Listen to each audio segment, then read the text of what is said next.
My flapper is broken and now I have to try to fix it. This is not really going to be a fun job, and it's going to be kind of one that you need gloves. So hang around and see what the fun's all about. Our YouTube video on how to fix this. The first thing I needed to do was track down some silicone grease, plumber's grease. It took me a while to find it, but now I have it. So let me show you the problem and let's see if we can fix it. We don't have a very big space to work with, so let me show you what's going on. This is my flapper. Step on the lever over here. Where the freak is the lever? When I step on the lever over here, the flapper is supposed to open so that the waste can go through.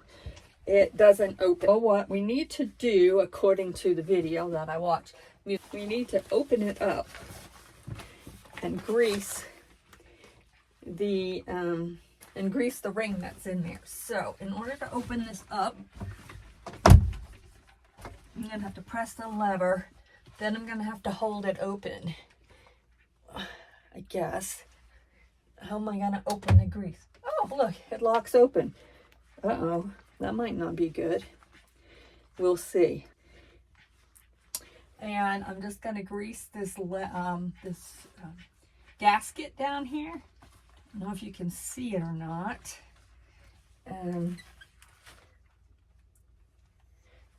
But it's said to get it everywhere.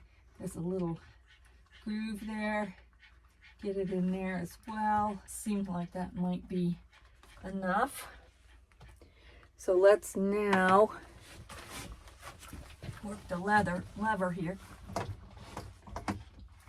Oh, well, this isn't good. I think I broke the lever altogether. Now I got a broken flapper that's even more broken. Let me work on it for a minute. All I had to do is stick my hand down in there and fix the flapper, you know, put it in the right spot, and you didn't want to see that anyway, but here's the result. Yay! Success! My flapper is fixed. So if you want some more van life tips and tricks, then go ahead and smush that subscribe button and press the like button, and please leave me a comment so that I can answer any question you might have. Mommy can fix anything, can't she, huh? Mommy can fix anything. Even did her. Mwah.